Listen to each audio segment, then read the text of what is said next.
Hey, what's up, everybody? Welcome in to another edition of Philly Fame Legends. I'm your host, James Scores, and with you. And joining me today, and with me as always, is my brother from another from the past and F Sports Show and many shows on this network here, like we brought up before. Joey Marks and Joe, we got a big one here today, and it begins with a guy by the name of Weapon X.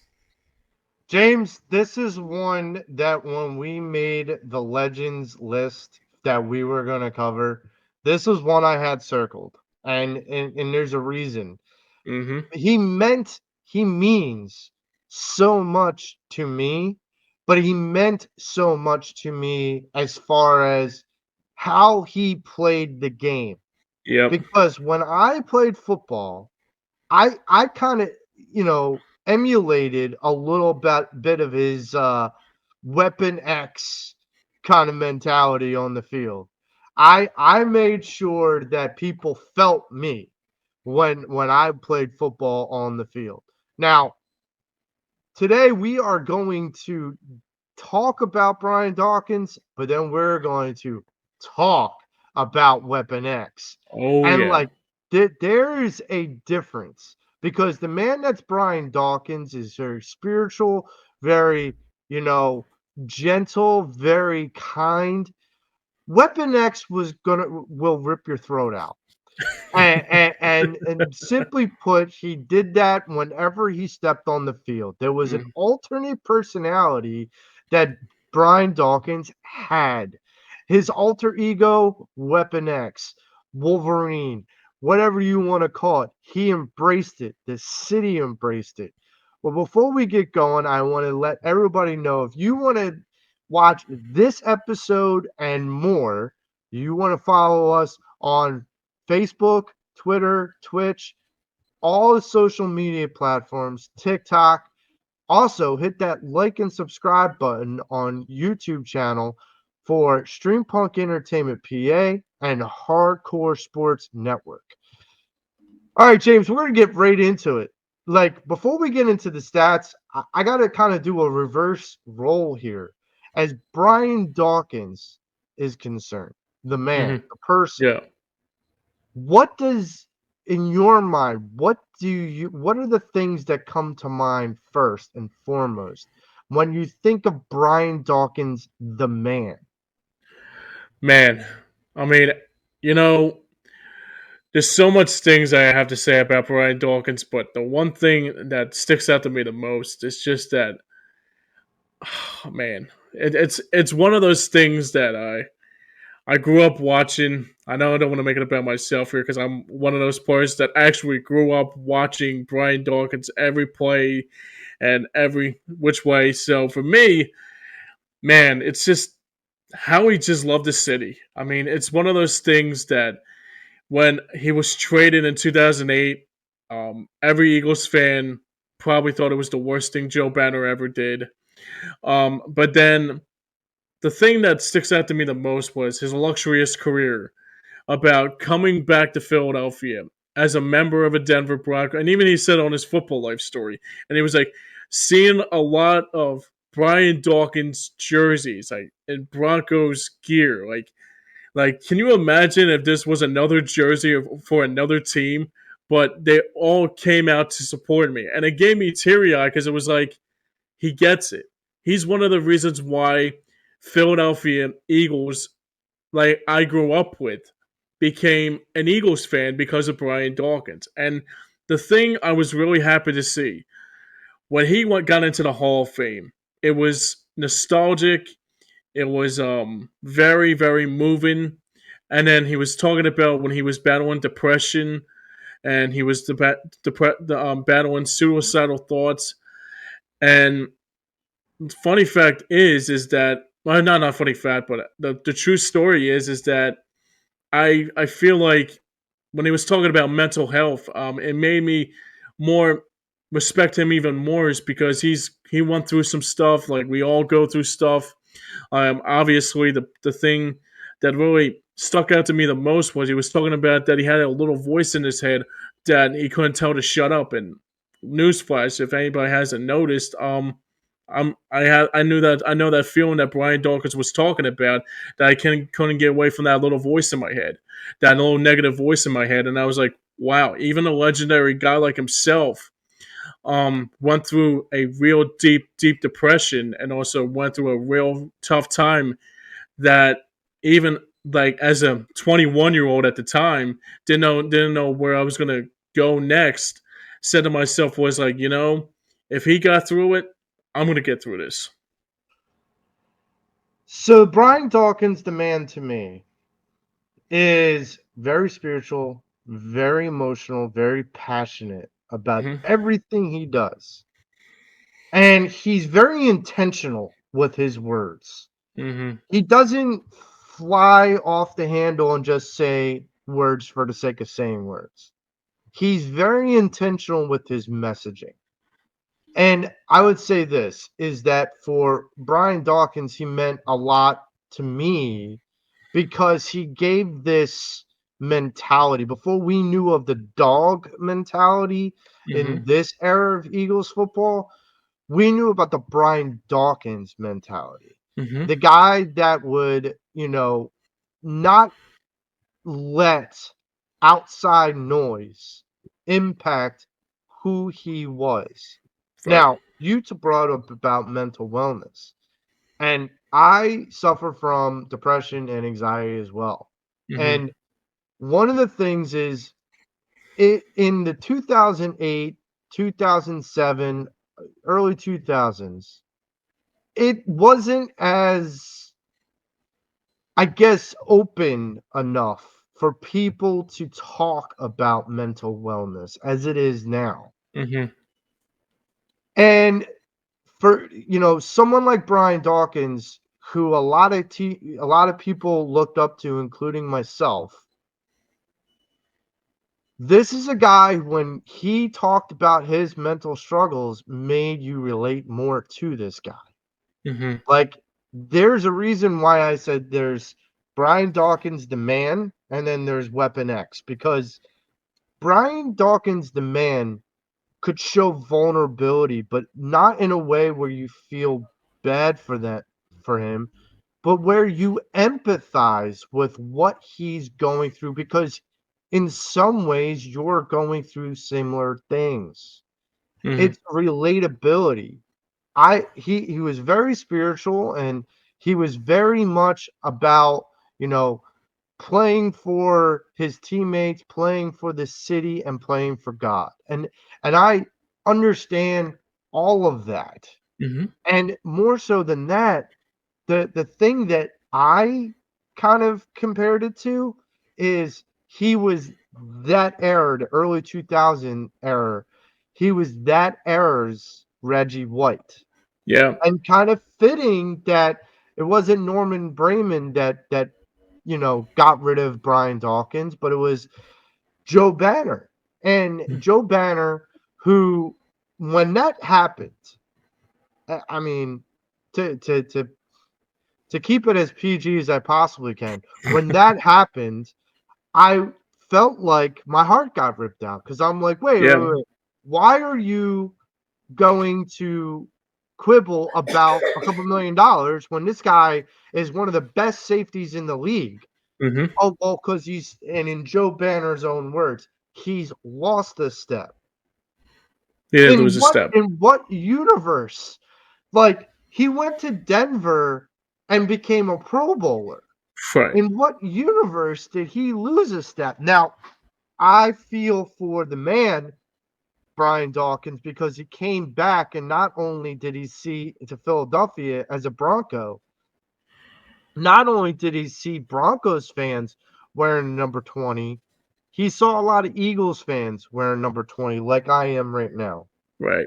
And here's the thing is there's a story behind this jersey as much as there's a story behind the all the people who wore the Brian Dawkins jerseys in those stands. Hmm. The story behind this jersey is that I didn't have a football jersey. I had an old Randall Cunningham jersey that was probably 3 sizes too small for me. Right. And I just, I love that was my favorite player, and I didn't have the money to buy like a jersey. Mhm. I'm playing football with a couple friends of mine, and it's a pickup game, and I had a really good game, and I was tackling really well and reading the ball really well and whatnot. And a friend of mine who was wearing this jersey, walks over to me, takes this jersey off, and hands it to me. He's like, "It's yours."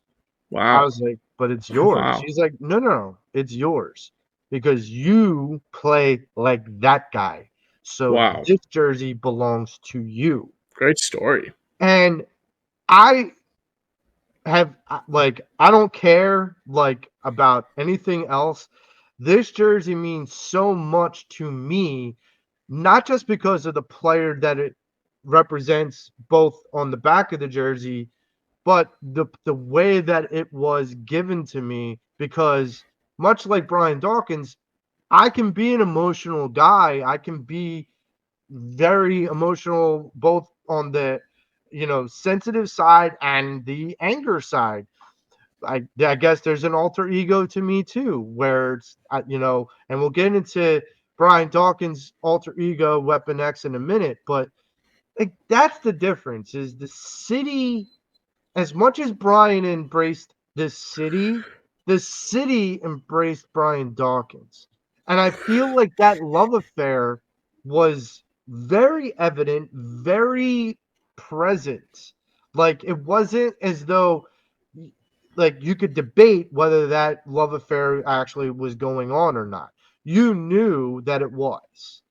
Um You know, so what's good. funny? You know what's funny, Joe? Since you brought up that story, there are so many stories I have to say about Brian Dawkins. Is that I remember there was one time. It was like I think it was Takeo Spikes talked about him one time, and he was like, "Excuse Takeo, you know what I'm gonna do to that guy right there? You see that guy right there? I'm gonna take his soul." And Takeo was like, "Wait, what?" And he's like, "No, I'm gonna take his soul." And then the next, either the play right after that, and he just pows him right in the just pows him right in the head, and then Tequila Sparks is like, "Whoa, that's what you were talking about." I was like, you know, I won't disagree with you again, sir, man. I mean, and he was like basically saying like Brian Dawkins to me was, I mean that's I mean, there's so many great stories that you can talk about. Even like the championship game or the game before was one of the playoff games, and he was like, "Can you feel what's going on in your chest right now?" I mean, like getting you pumped up. I mean, it's just every time when I chance I get, it's like you think about like Miracle on Ice when it said, "This is your time," and go out there and get it. For me, it's I mean, there has to be a montage of just Brian Dawkins sayings and just like when you're getting ready for the game, just put on the music bed and then just hear Brian Dawkins talk to you, kind of like he's like a motivation speaker to you. Well, and like that's the part of Brian Dawkins' demand that I think like is so underrated sometimes. Because we can look at all the numbers, and we will in a minute. We can look at all the numbers for what he's done in his career, but like the person that he can pull out of people, like the motivation that he can give people because of what he's done and how he demands, I guess, the attention and the cachet. When he talked to all those guys in that huddle and said, "Can you feel that?" Yeah. Every single one of them was paying attention. Yep. Every single one of them could really relate to what he was saying. There Mm-hmm. wasn't ever a teammate that has ever said, "Oh, I just ignored Brian Dawkins. He was a fool." Yeah. Like Right. no one said Nobody that did. because no one believed that whatever Brian Dawkins was saying was untrue or not good enough for them. When he's an advocate for mental wellness, it definitely helps because when you have a guy who can speak glowingly about how to lift yourself up, however that is, sometimes for those people that feel like just mere mortals Right. compared to Brian Dawkins, that means a lot to It does. people like us. Yeah, it does. It really So does. let's get into some of the stats. And James, there's a stat that we're going to touch on that I challenge you to tell me who in the hell has this level of a stat? Hmm. Because at Brian Dawkins' position, mind you. Oh. So Yeah, he go had ahead. Go ahead. he had over 1,100 tackles. He had 26 sacks as a Wow. safety. He had 37 interceptions and he had 36 forced fumbles. I want to stop there and just say you had 36 forced fumbles. Oh my god. You were a safety. And so I have to ask James, make that make sense to me. That he had 36 forced fumbles. I mean, that he's a safety. He's not the first line of defense there. Right. You know, you would have thought maybe in his luxurious career, it probably would have like 16, maybe 17. 36 though. That's I mean, who's having 36 forced fumbles in this day and age? I mean, I can understand like a Zach Bond maybe, like if he plays for like 15 like 10, 15 years, but nah, I Someone mean on the front seven, somebody on that the front makes seven, sense. maybe like Brandon Graham, maybe like Fletcher Yeah. Cox, but Brian Dawkins with that second, I mean, and then mind you too, he was on that secondary. So I mean, forced fumble. I mean, I'll tell you right now, if you're going near Brian Dawkins in this day and age, whatever you do, go the other way because he's going to force that fumble out of your hands. I mean, here's the thing that I remember, and I've said this before about Brian Dawkins. He played the game with controlled violence. And people like wonder what I mean by that.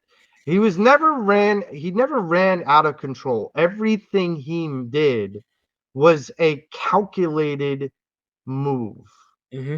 It's like I said earlier, like he was very intelligent. He's very intelligent about how he articulates himself. Mm-hmm. He was very educated on how he attacked on the football field. But he was ruthless. Don't get me wrong. This is a guy that was just because he was intelligent didn't mean that he wasn't altogether ruthless as well. Because he was. There was parts of my visual memory that I remember the one game, and I can't recall against what team, where Brian Dawkins knew he wasn't going to make it to the quarterback before he released the ball. So he flew through the air Yeah. and he got to the quarterback and forced the fumble. For me, I was like, wait, he didn't. You would think looking back, like you didn't have to jump, you didn't Mm-hmm. have to do that. But Brian Dawkins knew that in 3 or 4 steps, he wasn't going to make it to the quarterback quickly enough before he released the ball. So Brian Dawkins said, well, I'm going to put myself out there. And he laid his body out like Superman Yep. and literally just pounced on the quarterback. Yep. This is a guy, in my mind, played the safety position. And I said this before during Brian Dawkins' heyday. There were two premier safeties in the league, Ed Reed and Brian Dawkins. Yep. Those and everyone else, it was like get in line. There was nobody else. It Right. was get in line. Brian Dawkins was like the Ray Lewis of a safety because he brought the controlled violence to every play. This is a guy that, you know, and you would think, oh, well, I guess he's only a tackler. No, Right. 37 interceptions tells you far different of that story. Yep. We had another episode about, Eric Allen with 54 interceptions. 37 interceptions for a safety is more difficult because you're playing center field. Right. So you're not able to always be right up on the receiver or tight end. You have to kind of be in the right spot at the right time. Yep. 37 times Brian Dawkins was. Yep. You James, know, you go ahead. no, I mean, the craziest thing about with Dawkins too is that you think about it, especially with those interceptions he made, they were all clutch too. They were like crucial Mhm. interceptions too. I mean, you think about 2004. I mean, the 4 for 26 game against the Packers.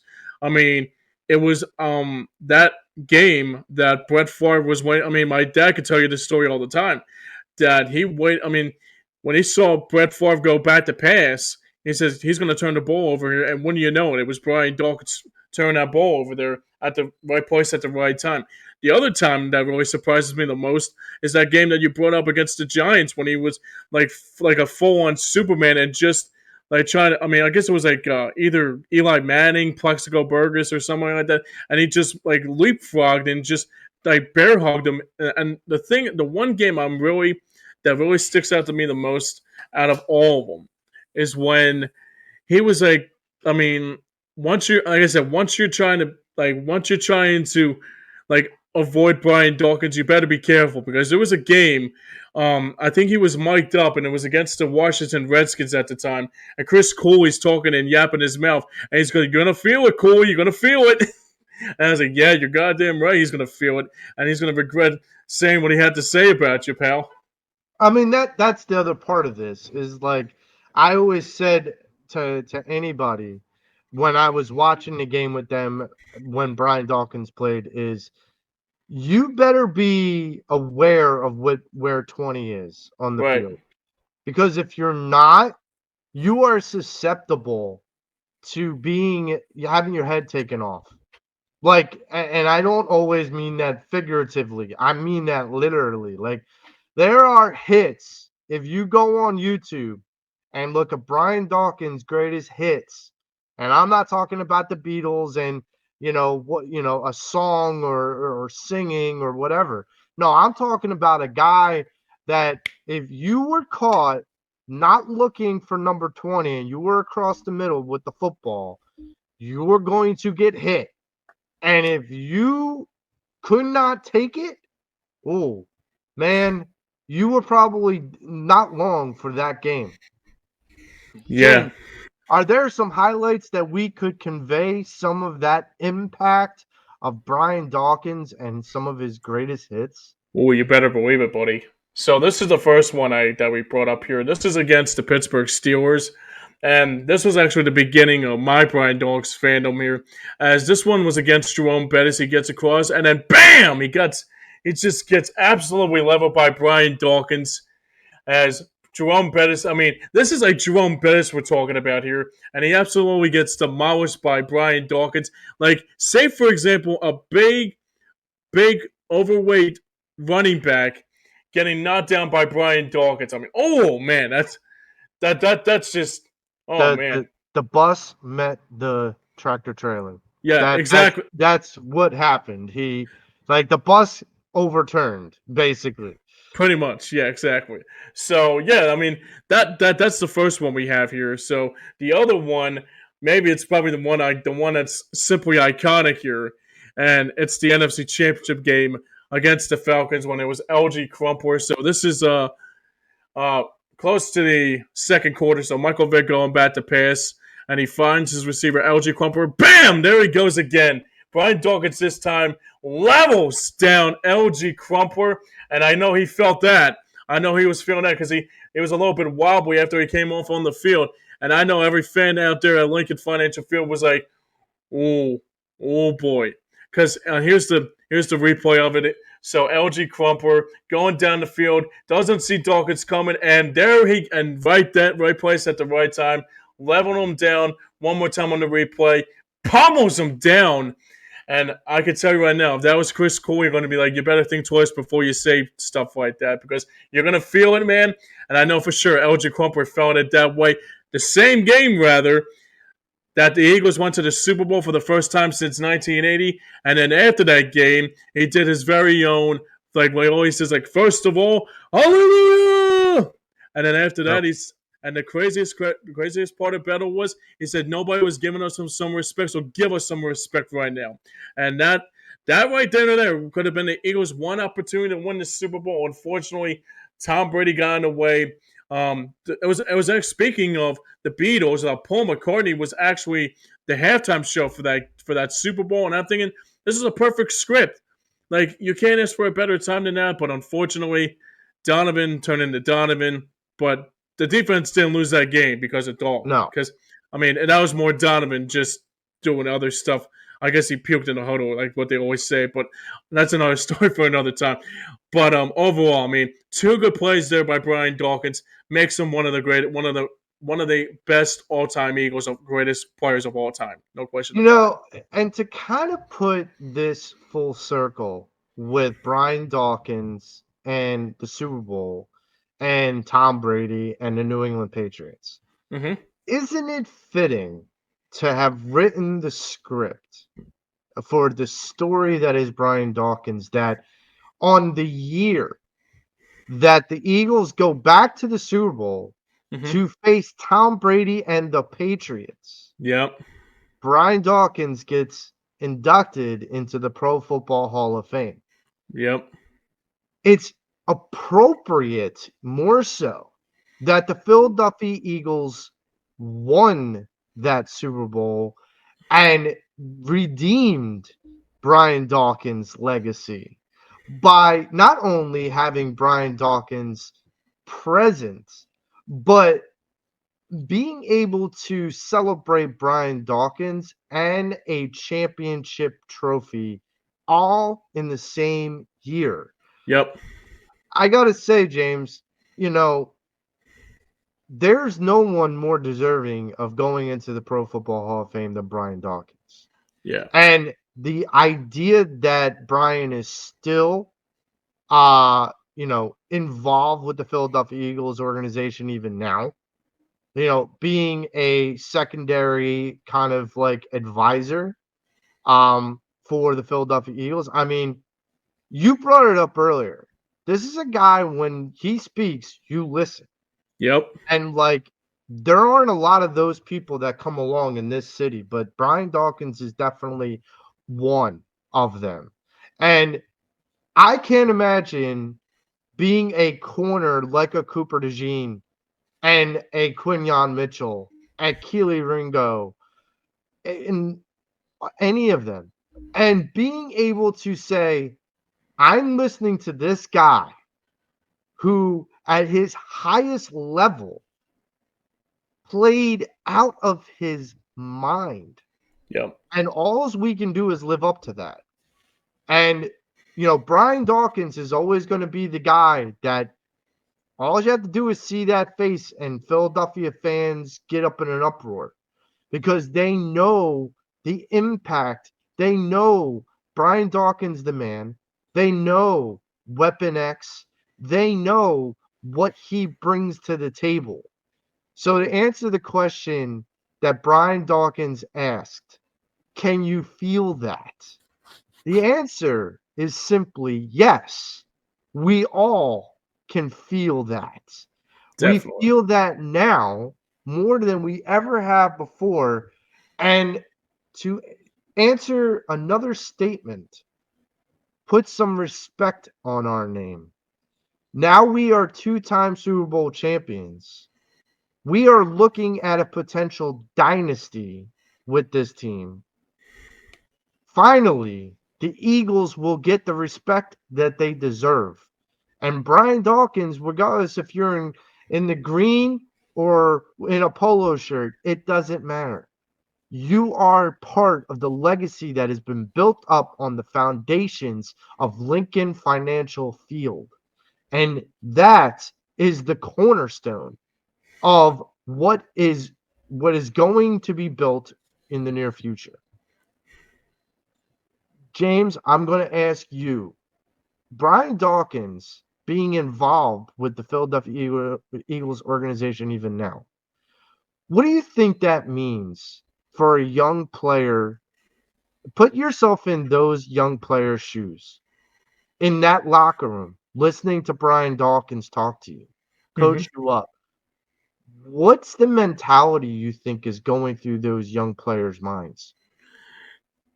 it's a great mindset, especially for young players coming in here like a Quinyon Mitchell and Cooper DeJean. I mean, the thing that I was really happy to see is that they're bringing back a lot of those group of players that they continue to make sure that his legacy will be forever in hold of the Eagles and all that. But the one thing I'm really excited to see more than anything is that, like, if anybody like seen like raw footage of Brian Dawkins and you want to see, and then the players like I guess the one thing I'm really excited to more than anything is that it's not somebody that's I mean Brian Dawkins is like a role model to that defense. I mean, like if Keely Ringo wants to give him some, want to ask some advice about, I mean, ask Brian Dawkins about advice. Same thing with Cooper DeJean, and the same thing with Ray Blankenship, and also like Quinyon Mitchell too. I mean, that's the most important key here. I mean, I was really excited to see that he came back as a contributor to be a part of that defensive secondary front, and I gotta say right now, I mean, um, even though he never won a Super Bowl here, his presence is still forever be like one of the greatest Eagles of all time. I thought he is probably one of my favorite Eagles of all time, if not the greatest Eagle player in my lifetime. But for me, I just want to. I'm just really excited to see Brian Dawkins is still relevant with this Phillies, not Phillies team, with this Phillies sports teams. I mean, you think about it, he is a 4 for 4. I mean, you could see him at Phillies games once in a while. I can bet he's at a couple Flyers games or probably Sixers games. That's probably what the Sixers need. Is probably they need a Brian Dawkins to get them back to where they need to be. The Flyers, they'll be fine. But back to the Eagles real quickly, and back to Dawk here. Um, if you talk about Brian Dawkins and like you have to put like one word to say like what he told you in this day and age about what the day and age of football is like. I mean, I would say legendary. I would say iconic, but the man is just a man. He was just a man. He was such an iconic player. I mean, he's such an iconic player that I have to say, without a doubt, he probably like in this day and age, like it won't be. I mean, if this was like football in this day and age, I would understand it would be a 15-yard penalty more than anything like that. But overall, um, just how he became a role model to these young players is really cool to see, and I'll be anxious to see what what it'll bring to the table for these youngsters coming into their own in the next couple of years. So the one thing I had heard, and it's not confirmed yet, but the one thing I had heard is that Brian Dawkins could be one of the people that is unveiling or helping to unveil the banner for the new Super Bowl championship at Nice. the link on banner night. So that'll be very, very cool because I know that for Brian, he is still very look, he got traded to Denver or he could be there, Mm-hmm. but he loves Philly. Like he knew that Banner made a mistake and he knew that the Philly Eagles fans never gave up loving him. Mm-hmm. So his home is here. And my thing is in 2018, along with capturing that Hall of Fame, capturing that Super Bowl championship, Brian Dawkins had his number retired by the Philadelphia Eagles. Yeah. And then once again, in this city, not many players get their numbers retired. It's a very elite class, but no one else is going to wear the number 20. And like that is the difference is that his the way he carried himself, the way he played, it was almost as though you were watching a superhero every Sunday. Yep. And, you know, if I had to give one word to describe Brian Dawkins, it would be motivator.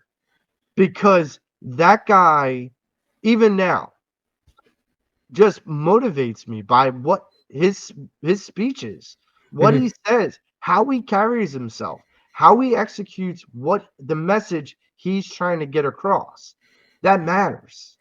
And so, you know, I got to say for one of my favorite players of all time, Brian Dawkins could be iconic in whatever era of football you could possibly put him in. If you put prime time Brian Dawkins in this era, he would be just as successful. I get that some people are like, well, he would get 15-yard penalties for the hit. He wasn't just that. I mean, that was a big part of him, but it's not as though players don't get, hit hard in the league anymore. It's just a matter of you can't hit a defenseless receiver. Okay. Right. Brian just makes sure you're not defenseless. He'll announce his presence That before he it will. hits you. And like that is the difference.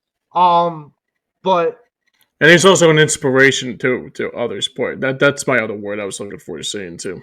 Absolutely. He's an inspiration to athletes that are coming in, to people that are struggling with mental wellness, to people that are trying to kind of get their life sorted out. Because, you know, Brian, if anything, is a person that can be very relatable and very impassioned. I mean, look, this is a guy that is not shy about crying. And sometimes in culture nowadays, it's not easy for a man to cry without it feeling like you're letting your shield down. Because, the guy who's Weapon X is this tough, rugged, like rip your throat out kind of guy. And then Brian Dawkins is this sensitive, calculated, motivating kind of person. And there's nothing wrong with having both sides of who you are. Mm-hmm. And so, I think Brian Dawkins is one of the greatest motivators of our time. And I think anyone that can kind of gain insight by any experience that Brian Dawkins has is gaining a fortune in what can be only a great mind. Yep. And that being said, we're going to wrap up this episode. For anyone who wants to see this episode or more, and you like this episode and you want to see more, hit that like and subscribe on our YouTube channels, Streampunk Entertainment PA, and our sister station, Hardcore Sports Network. For those people who want to, follow us on social media, find us on Facebook, TikTok, Twitter, Twitch, you name it, we're there. For James Scorza, I am Joe Marks. We are the Philly Fame Legends, and we are out.